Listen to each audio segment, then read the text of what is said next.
Coming along. I think there'll be some people come in as we go, that's fine. What I'd like to do is welcome you, staff, students, other people, welcome you to the first of our, what we're calling Creative Conversations.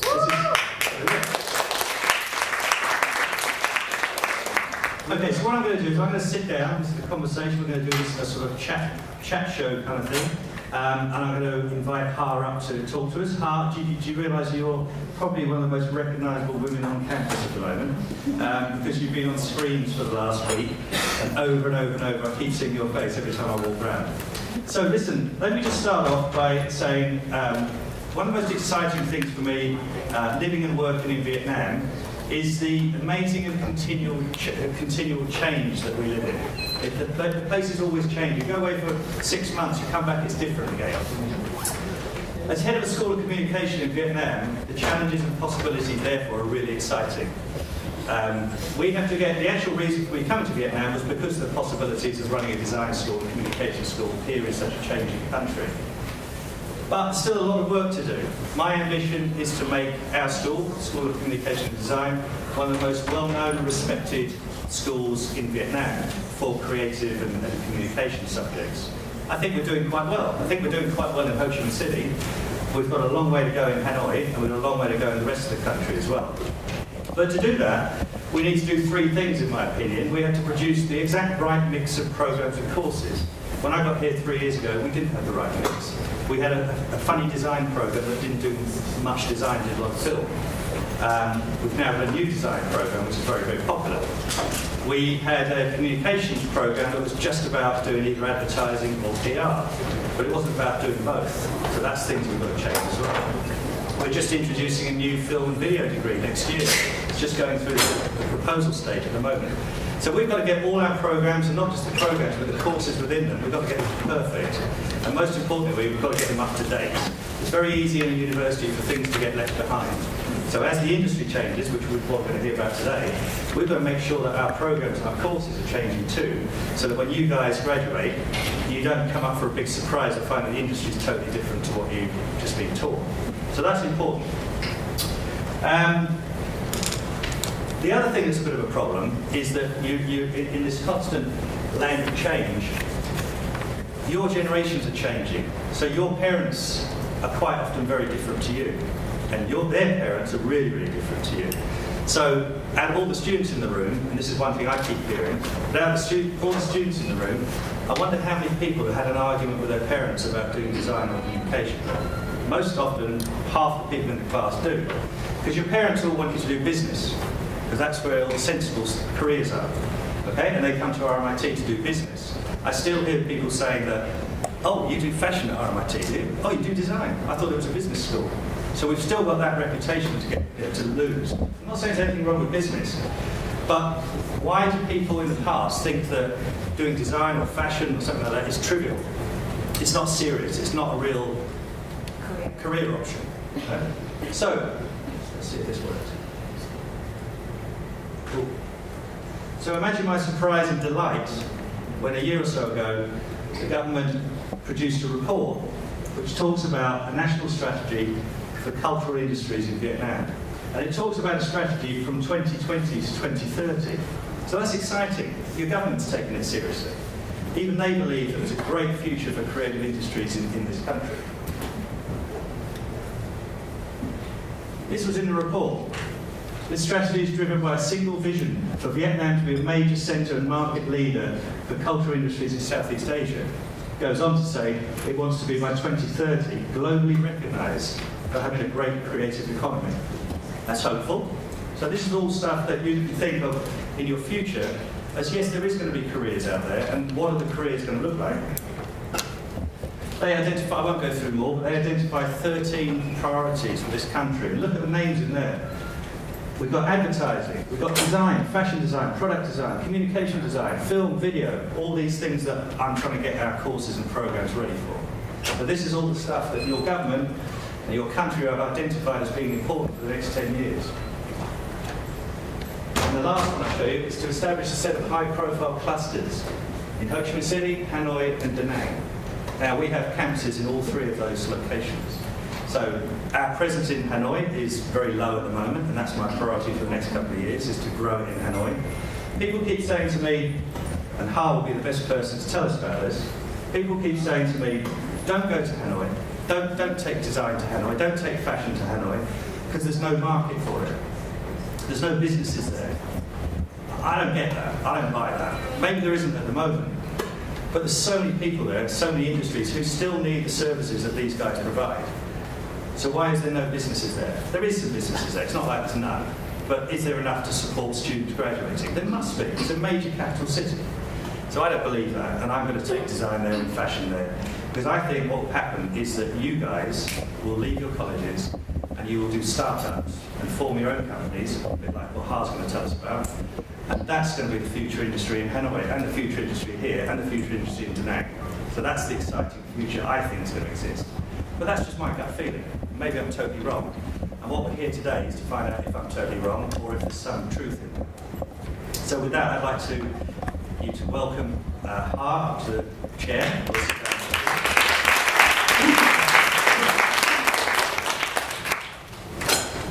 Yes. We'd like to hear about your background and most importantly, how you came to form ClickMedia. So first of all, hello everyone. Thank you for having me today. This is my first time at RMIT. Very excited. As you said, I studied in Hanoi. I studied import and export in Foreign Trade University in Hanoi. I came here in Ho Chi Minh City 16 years ago, and never thought that I would be a head of an advertising agency, working 18 hours a day, running a big team of 120 people. The idea itself already freaks me out. I had no academic background of what I'm doing now, because film and advertising back then, were not found in university training programs, or were very outdated or very basic back then. So you guys are very lucky because you have the opportunity to be trained, in the marketing and advertising area. After I came to Ho Chi Minh City, I joined 3 companies before starting up my own business. My first startup was a sport portal, which failed. So I saved all my savings gone with that business failure. But I learned a lot from that failures. I have a lot of lessons from that failures. And the new business opportunities opens.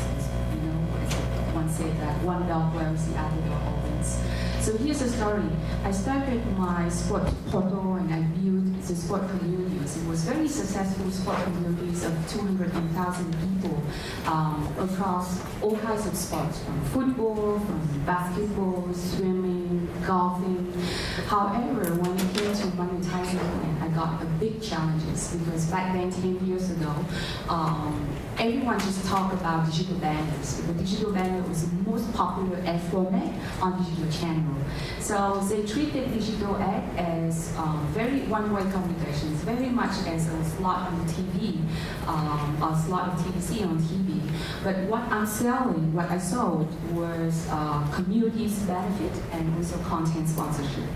So people just care about. So I asked them, I came and met with a lot of media agencies, including Mindshare, Publicis. I talked to them and explained about my platform, the benefits behind that. However, they only asked me one question: how many clicks I can get if I place a banner on your website? So then I decided, okay. It was very difficult to persuade them with that old perception about digital media, digital advertising. So I decided to start my own company to sell the communities and content benefits. So that's how Click was born. And I was lucky because back then social media, was in fashion. Everyone talks about it.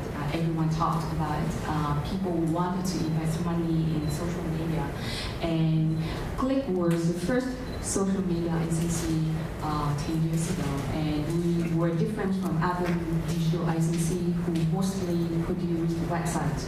So we sold the content benefits, we sold the communities, we sold KOL, and we started to recruit a lot of clients who are interested in investing in social media, like Unilever, like Pepsi. And now, from a team of 5 people, we have now become quite a big team of 120 people. And yeah, yes, we got acquired by WPP 5 years ago. And now we joined them at the Business Tower. So one thing about the team from social media service agency, we become the conversation agency.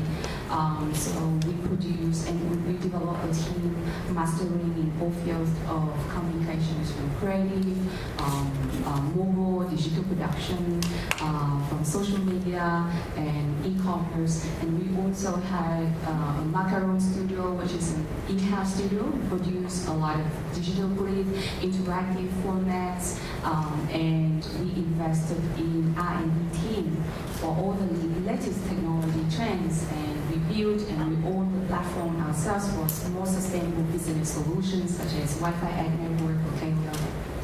So thank you for listening to my boring journey of how I've become today, but that's the story of my life for the past 10 years. Well, let me just follow up on that a little bit. Yeah. There must have come a point where WPP, one of the leading communication companies worldwide, are they sniffing around ClickMedia, or are you looking for them for partnerships? How does a sort of acquisition like that take place? And it must be very scary as well. Yeah. Actually, it was, because I was a younger back then, and so one day I got an email from WPP chief officer, and he emailed me and he said that I got introductions from Unilever and from MyShare. So I knew about Click, and I would like to catch up with you and to have a chat about the business, about the potentials of collaboration between WPP and Click.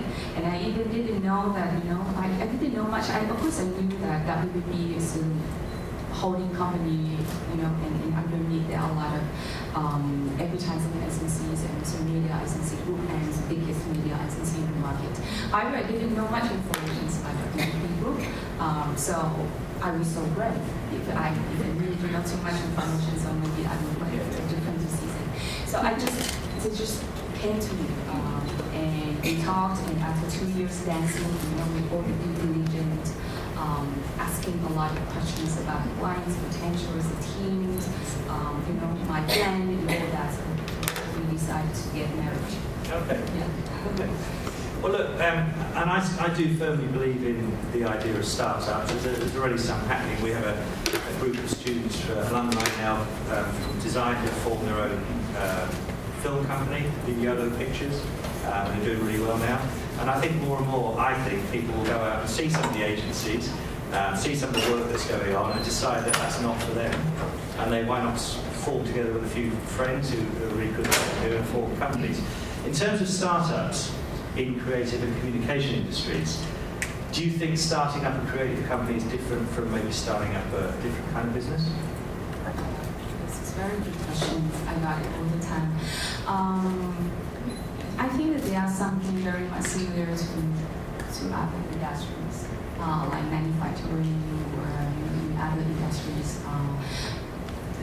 Because the business owner has to tackle all the challenges in operations, in finance, recruiting clients, recruiting the right talents, and maintaining a good performance of a company of business. So it's just a similar headache compared to other business owner, as a startup and other industries. However, the things are different because in creative and advertising and in creative and communication area, we need characters. We need characters and we need creative, because those are the capabilities to create the conversations, to communicate with the customers, to communicate with the clients, to communicate with everyone. So that's the thing that difference. Another point was, I always talk to my friends and they say that, okay, so we are running a business of illusion. We create a lot of interesting things, a lot of beautiful things, romantic things, and those the whole industry are built by human brains and human emotions. So that's why,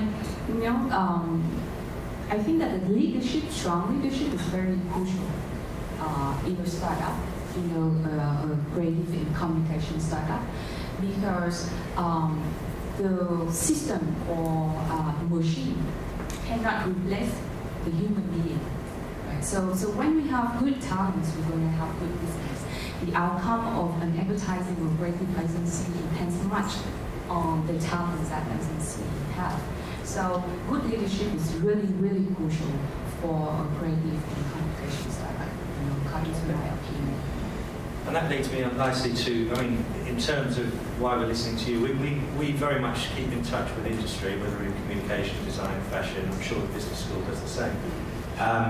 But I'm always a bit cautious of listening too much to industry, because what industry is saying is what they want at the present. What I'm more interested in is what we want in the future. So we've got to take notice of what's happening in the industry today, but we also got to try and inform the industry of the future, and that can come from, I always say to our students, don't worry about what job you're going to do, it might not exist yet. It might not have been invented yet. In 3 years' time when you graduate, maybe a whole new thing. If I was a student now, I'd be learning code like crazy and getting into augmented reality. That's where I think a massive future is going to be. But in terms of trends, do you see out there in the industry, we've seen the government report that's taking creative industries very seriously. What trends can you identify, or things that you might see that are either coming now or maybe coming up in the future? Yeah. So as you said, the information that you share to everyone, the beginning of today's. So support from the government, which is good news to all the companies working in the advertising industry. And I see the rising and the bloom of new agencies. That makes it seem more interesting. The competition seems more interesting. More job opportunities for graduates. Okay, so what from my observation from the last 3 years, I see the trend, and now it is the present. Before, for example, let's talk about the reality, what happened, in reality. So let's take Unilever as one example of the clients that we have been working with for the last 10 years. So Unilever, we are very familiar with the term of multi-agency project. So Unilever, they have a brief and they call a pitch, and they call in a lot of the agencies. So in one meeting room, you're going to see an advertising agency, see digital agency, social media agency, activation agency, and also the media agency as well. So maybe the 4 or 5 agencies working on one brief, one project. And from where they are standing, each agency we're going to propose a concept that they think are going to have, the media work, that have activation work, that has digital work. So media agency from where they're standing, they say that, hi, it's just a target behavior channel or target behavior, media behavior, and I recommend these channels and I recommend this idea for media. And activation say, hey, we are on ground, so we know what activities are on ground. We have to make sure that the people have to engage in your activities, and we have to take care of the conversion part. So they're going to come up with another idea as well. And the digital guy, of course, is going to say, hey, I have to make sure that whatever you say go viral. So by end of the day, the client is going to be the one who consolidates. We have the word consolidate all proposal and presentations of all agencies, and they're going to have to define, okay, so which concept and which idea I'm going to pick for this campaign launch. Now, it was what happened maybe 5 years ago or 4 years ago, but now they changed the strategy. They only pick one agency. Of course, for the big period, like media agency or activation agency, because that was the expertise agency. So they're gonna pick one agency, creative, digital, social media, or maybe platform agency.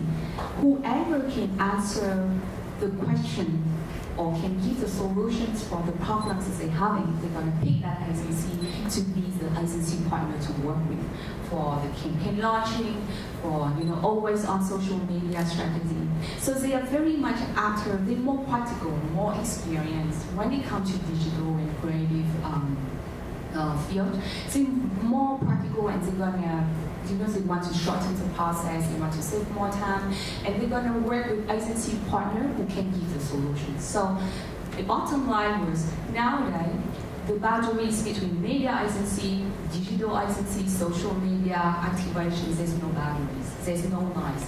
Everyone trying to catch up with the clients, trying to solve the problems, the issues, and the questions that the client giving to them. So we all transform ourselves, and we have to transform ourselves to become the agency of the change, and we have to set up a hub for business solutions, and we have to add to that. So you're going to see a lot of restructuring in agencies, a lot of new skills required in the job description, for new positions. And a lot of agencies, they have to transform themselves because they want to be that trusted agency partners for the clients. If we talk to Unilever, like a big multinational company, it is even more dynamic with the mid-size or the local companies in Vietnam. So they can pick one platform agency who can take care for everything, advertising, content, because at the end of the day, what they really care was, I can get my customer to buy my product, and I'm looking for a really sound solutions that can bring me the business impact. So just the transformation is the change. Of course, I also, I have some, maybe like 1 or 2 minutes just to walk you through some of the significant changes, which I think is going to be some trends, maybe I think it's going to benefit you all here. So we see that the rise of advertising, advertising now, the rise of advertising. Advertising, what does that mean? Because the attention span of the target customers of the audience now shorter and shorter, because we have the thumbism generations are still included in that, all receiving news from the world through the screen. And the people only spend maybe 1 or 2 seconds or 3 seconds maximum for, if you want to get their attention, you have 3 seconds to go. So the advertising is now the new strategy. You're going to see that across media, advertising, across all communication strategy. Here's what happened. Okay. Context over content. We always say that content is the king, content is the king. Yes, content is still the king, but the context is now over content. That means that we have to produce relevant content at the right context. Because with the new rise of technology, we have a lot of platforms, we have a lot of new technologies that allows you to produce relevant content at the right context, and you can approach your target customer at the right context. Stories empower connections. We have the paid connections, we have the paid earned connections, but the connections between the brand and customers now we are talking about just the own connections. And as long as you have good stories, the stories are going to help you to empower the connections. So I have a lot of visuals here to show you some of the visual trends for those who study design. Those are applied for the always-on strategies for some of our clients, like Heineken, like Unilever, McDonald's, or Starbucks. Yeah. So we have the culture-inspired wordplay, we have the culture-inspired product offering. But this is still under, the big point that I just shared with you, the context over content, right? So real-time processing is just also a trend in communications in always-on content now. We have the mobile-friendly dimension. So for example, can you click the button on the video so that the people can see, the vertical format of that? Okay, so, excuse me. So just very quickly, just to show you.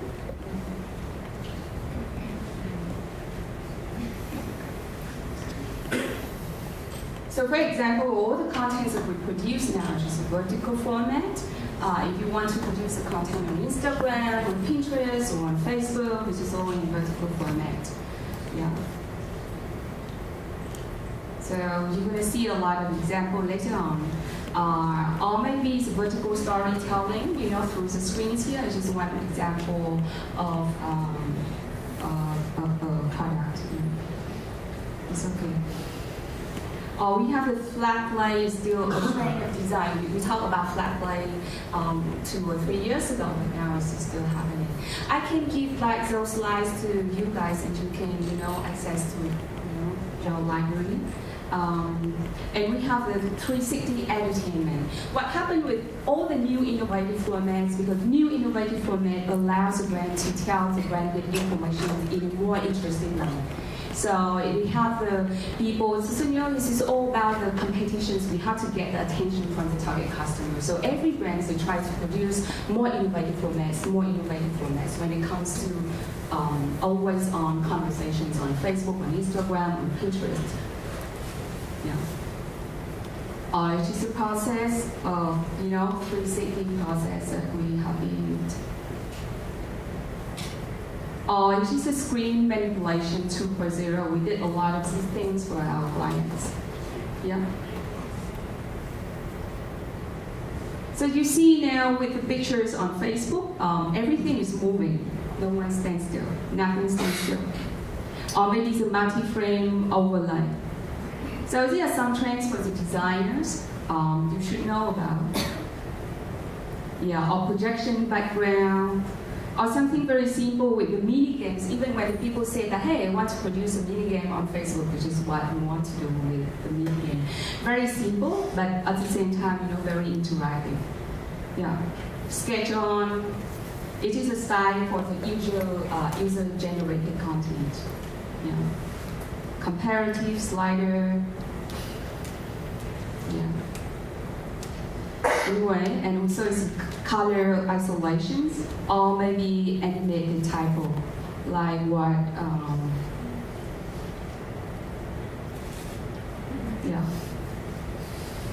Nike do. It's just, you see that a lot in the fashion show. So basically, it's just everything and a lot of trends here. I just want to give you some examples of, to give you a real thing of what's happening in our work every day. So I will give these slides to you guys so that I can have that talk. Lovely, thank you for showing us that beautiful work. Moving away from work, we've got lots of students obviously who graduate all the time. You have 120 employees and probably interview lots and lots of people. So apart from their creative work in their folios or their show reels, something like that, and apart from the fact they speak English, what else do you look for in characteristics of people who come and work for you? Of course, we are working, we call ourselves a conversation agency, so we meet people with characters. The face-to-face interview is very important. I'm going to look into the eyes of those people, of the person who have interviewed with me, and trying to find what is the personality trait. But we are looking for a not crazy or great person. We're looking for hardworking, who have a strong commitment, and who want to set a long-term goal for themselves, because the short-term goal, for example, like to be promoted to be an account manager, to be a senior designer, somehow distracted you from the self-development part. So I always give the example to my team, and a great example, which is from a man who is not working in advertising agency, and I think those are the qualities that I want to see, I would love to see in my people. So it's just a story of an 85-year-old man named Zero Ono. He is a sushi chef in Japan, and if you watch your documentary film, I recommend you to watch it. It's just Jiro Dreams of Sushi, telling a great journey of him how he become, one of the most respected sushi chef in the world. So the film captures the beautiful journey of his dedication, his persistence, his his commitment. And what really moved me, and touched me, is his saying by end of the movie. He said that his restaurant was rewarded 3-star Michelin, and he was in the show, is a series of No Reservations of Anthony Nguyen. And very famous restaurant. But by the end of the documentary film, and it made me almost cry when I hear him say that I'm this old, I spent my whole life making good sushi, and my goal now is not just to have a 4-star Michelin or 5-star Michelin. I just want to do the better sushi, more delicious sushi tomorrow. So that's really moved me. I think that is a partnership that I really want to see in the people, in my colleagues who work with me. I think that someone who spent their whole life just to do something that makes them proud of their work, not just because of the label or recognitions or awards. So this is a quality that we want to see in the people who are working in creative communications. Persistence, hardworking, partnership spirit. Thank you, lovely, thanks. So craftsmanship, very much so. And we're always looking for people. We're trying to encourage our students to do things not just on set. I would say don't do what's just been set for you to do lots of other stuff as well. And that includes going to see galleries, coming to talks like this. As much as you can, saturate yourself in your industry and in neighbouring industries as well, and find out what's going on out there. One of the things that we particularly do, you've been a judge on many competitions, like Vietnam Young Lions, etc. You also won many competitions. We're soon going to hear from Nguyen, who's from AIM Academy. She's going to talk to us about young lions, spikes? Yes, spikes. Young spikes. She's going to talk to us in a minute about that, how an opportunity for you to take part in such competitions. Just on that, we had a student of ours who recently went to the south of France. He won Young Spikes. Lions. I was getting too mixed up. He won Young Lions and he got chosen to represent Vietnam in the south of France at the Cannes Festival. While he was there, he was one of, I think, 37 students from around the globe. And while he was there, they were having a Google workshop and they all got invited to California, paid for by Google. So all these opportunities come up. Go and have a workshop with Google, go and have a workshop with all these famous companies, workshop with people like Haas Company. So competitions are really important. If you were giving any of our students a tip for how to enter competitions or what to do in competitions, what would you say? Yeah, I joined a lot of competition as judges, and so as I see for the reward myself, I have some tips for you. I think tip number one, to pick the strongest insight and think carefully about the creative work from that insight to the concept, and refine that. How to make sure that the concept is refined and answer the questions of the brain. And also, you make sure that you spend time on how to make that story that concept, give it a life. How to ensure that your story travels well across media channels. Ask yourself those questions. How and when you can meet with the target audience and how to meet or reach them that helps you to define the media channels. Or what are the most popular formats of people on those channels when they view the content that help you to define the story formats on those channels. And the final question is, ask yourself how to start the story and how to end the story. We are sitting up, as judges, a lot of competitions. There's someone, they open the story really great, very good, very, impressive. But however, the ending part was not there. The ending part about how to make sure the story can reach the target people, how to make sure that the engage with the campaign, the ending part was not there. So those are very simple tips that I give it to you. And just, be confident and be brave and try the new thing. That's basically everything. Okay. Yeah. Lovely, thanks. And the one thing I always say, I gave judge competitions and go into them as well, is as we saw, you've just seen some of hard work. If you think back to which bit do you remember? Which one do you really remember? I remember the Nike girl dancing. Yeah? Remember that? It was quite fun. So I think one of the things to be, when you're going into competitions and in your schoolwork as well, is don't forget that funny things are quite good. People like funny things. Don't always be too serious. The other thing I always try and think of is, what's everyone else going to do? I'll do the different one. So it stands out, something that stands out. So stand out and quite funny are two nice things to speak.